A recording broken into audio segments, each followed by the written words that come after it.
नमस्कार विद्यार्थी मित्रांनो, एसपी सर सह्याद्री अकॅडमी मध्ये तुमचं स्वागत आहे। मित्रांनो, हा बघा महाराष्ट्रातील महाराष्ट्रातील मृदेचा नकाशा व्यवस्थित लक्षात ठेवायचा आहे। विचारला जातो प्रश्न, कंबाईन गट ब गट क ला विचारला जातो, राज्यसभेला प्रश्न विचारला जातो, प्रिलियमला विचारला जातो की महाराष्ट्रामध्ये सर्वात जास्त कुठल्या प्रकारची मृदा आढळते। मग कुठल्या प्रकारची आढळते हे बघा, काळी मृदा दाखवलेली आहे। ही बघा काळी मृदा, जांभी मृदा। जास्त पावसाच्या प्रदेशामध्ये कुठली मृदा आढळते? जांभी मृदा आढळते। आणि किनारपट्टी गाळाची मृदा, इथे बघा किनारपट्टी भागामध्ये किनारपट्टी गाळाची मृदा आढळते या भागामध्ये। आणि ते झाल्यानंतर पिवळसर तपकिरी मृदा किंवा डोंगराळ मृदा या भागात ही पिवळसर तपकिरी मृदा आढळते।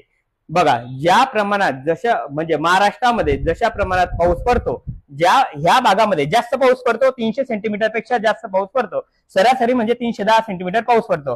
पावसाचं प्रमाण जास्त आहे, मृदेचा कलर का झालाय? जांभळा आहे। या भागामध्ये थोडा कमी पाऊस पडतो, मृदेचा कलर का झाला आहे? तांबडा कलर झाला आहे। या भागामध्ये कमी पाऊस पडतो, या भागामध्ये काळा कलर झाला आहे। या भागामध्ये अजून कमी पाऊस पडतो, तर या भागामध्ये कसा काळा परंतु भुरकट प्रमाणात कलर झाला आहे। पावसाचं प्रमाण वाढत वाढत वाढत वाढत वाढत वाढत जातं।